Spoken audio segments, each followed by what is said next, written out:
Hi నమస్తే అండి, welcome back our channel Varma Telugu vlogs. Lambasingi part 2 video అండి ఇది. ఫస్ట్ వీడియో ఎవరైనా చూడకపోతే కామెంట్ సెక్షన్లో నేను లింక్ పిన్ చేస్తున్నాను చూడండి. ఇది సెకండ్ వీడియో. ఫస్ట్ వీడియోలో వచ్చేసి లొకేషను సన్ రైజ్ వచ్చే వరకు ఉంటే బాగున్ను, వీడియో ఇంకా క్లారిటీగా కనిపించనని కామెంట్ చేశారు కదా. మేము అక్కడ 5 కల్లా వెళ్ళిపోయామండి. 5 నుంచి 7 వరకు అక్కడే ఉన్నాము. వీకెండ్ సండే అవటం వల్ల చాలామంది ఎక్కువ జనం వచ్చేసారండి. మనకి చాలా ఇబ్బందిగా ఉండి అదొకటి వీడియో తీయడానికి కూడా మనకి ప్లేసు ఇవ్వలేదు. అక్కడ మనకి అంత పెద్ద ప్లేస్ ఉండదు. ఎక్కువ జనం ఉండటం వల్ల కూడా పిల్లలు కూడా చాలా ఇబ్బంది పడుతున్నారని చెప్పేసి మేము ఇంక వెనక్కి వచ్చేసాము. మీరు ఇక్కడ చూడొచ్చు, గిరిజనులు ఎక్కువగా మనకి ఈ లొకేషన్కి వచ్చేసేటప్పటికి చిన్న చిన్న ఇల్లులు కూడా ఉంటాయండి. ఒక 40 ఇల్లుల దాకా ఉంటాయి గిరిజనులకు సంబంధించింది. ఒక చిన్న గ్రామం ఉంటుంది. వీళ్ళు ఇక్కడ ఎక్కువగా వరి, పచ్చి పసుపు పంట ఎక్కువగా పండిస్తున్నారు. ఈ పొలం అంతా పచ్చి పసుపుకు సంబంధించిన పొలమేనండి ఇదంతా. ఈ సీజన్లో ఎక్కువగా ఈ పంట ఎక్కువగా పండిస్తారట. తర్వాత మనకి పసుపు కూడా ఈ సీజన్లో ఎక్కువగా దొరుకుతుందండి. ఫస్ట్లో స్టార్టింగ్లో మీరు చూసారు కదా, అక్కడ ఎక్కువగా అమ్ముతున్నారు. ఉసిరికాయలు, పచ్చి పసుపు ఎక్కువగా అమ్ముతున్నారు. ఇవన్నీ గిరిజనులకు సంబంధించిన ఇల్లులండి. ఈ ఇంట్లో ఉన్నారు, వాళ్ళు వంట చేసుకుంటున్నారు. పిలిస్తే ఇబ్బంది పడతారని చెప్పేసి మేము ఇంక పిల్లలేదు. చిన్న పంజరంలో పక్షి కూడా ఉంది, మీరు చూడొచ్చు.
మంచు చూసారా ఇంకా ఎంత ఎక్కువగా ఉందో.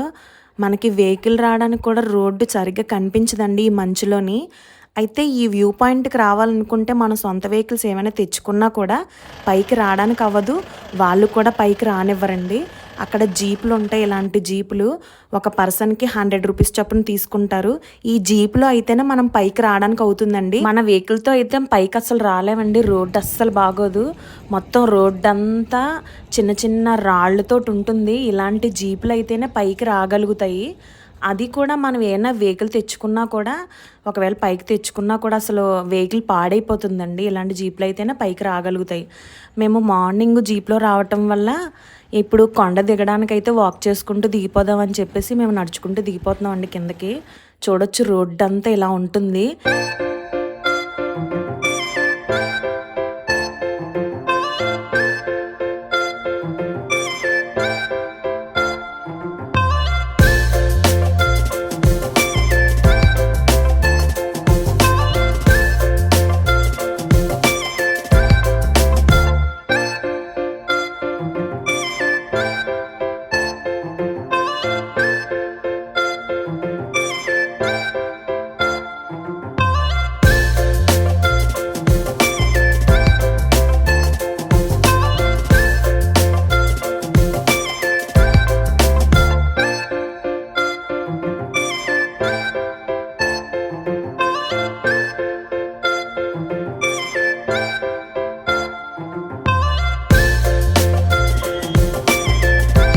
ఇక్కడ మీరు చూడొచ్చు స్ట్రాబెర్రీ పంట కూడా ఉంది.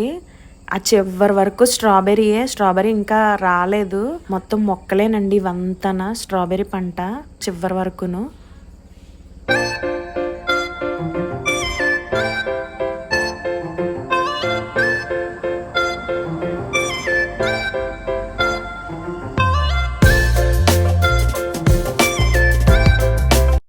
కొండ దిగి చాలా అలసిపోయామండి. పొట్టలో ఏమైనా వేసుకోవాలని చెప్పేసి పక్కనే టిఫిన్ ఉంది. టిఫిన్ ఆర్డర్ ఇచ్చేసుకొని తినేసి ఇంకా రూమ్కి వచ్చేసాము. మాకు రూమ్కి ఆపోజిట్గా లొకేషన్ బాగుంటుందని చెప్పాను కదా, ఆ లొకేషన్ అంతా ఇదేనండి. మాకు రూమ్ పక్కనే ఎల్లో కలర్ ఫ్లవర్స్ చెట్టు కూడా ఉంది, చాలా బాగుంది. ఇంకా ఫ్రెష్ అయిపోయి కొత్తపల్లి జలపాతాలని చెప్పాను కదా, ఇంకా అక్కడికి బయలుదేరిపోతున్నాము.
ఈ కొత్తపల్లి జలపాతాలు మనం పాడేరుకి లంబసింగికి మధ్యలో ఉంటాయండి. అక్కడికి బయలుదేరుతుంటే మనకి మధ్యలో ఇలాగా జిప్ లైన్ చెప్పేసి ఒక చిన్న చెరువు ఉంటుంది, మనకి బోట్ డ్రైవ్ ఉంటుంది, ఇలా చిన్న అడ్వెంచర్ చేయడానికి కూడా బాగుంది జిప్ లైన్ చెప్పేసి. నేను ట్రై చేశాను, చాలా బాగుంది. ముందు భయపడినా కూడా అక్కడికి వెళ్ళిన తర్వాత ఆ ఫీలింగ్ చాలా బాగుందండి. ఫస్ట్ టైం నేను ఎప్పుడు ఇలా ట్రై చేయలేదు, కానీ ఆ ఫీలింగ్ చాలా బాగుంది.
ఇవేనండి కొత్తపల్లి జలపాతాలు.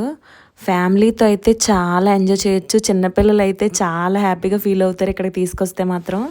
కాకపోతే జర్నీ కొద్దిగా ఎక్కువైనా కూడా మైండ్ రిలీఫ్గా ఉండడానికి, తర్వాత పిల్లలు కూడా చాలా ఎంజాయ్ చేయడానికి అయితే ఇక్కడ చాలా బాగుంటుంది. అయితే ఒకటి కిందకి డౌన్గా ఉండటం వల్ల అండి ఫ్లోటింగ్ కొద్దిగా స్పీడ్గా వస్తుంది, కిందకు వచ్చేటప్పటికి స్లో అయిపోతుంది, కాకపోతే జారిపోతుందండి కిందని. మనం పెద్దోళ్ళు ఉండి పిల్లల్ని అక్కడ స్నానం చేయించడానికి అయితే బాగుంటుంది, కొద్దిగా కేర్ఫుల్గా ఉండాలన్నమాట. ఎంజాయ్ చేయడానికి అయితే చాలా బాగుంటుంది.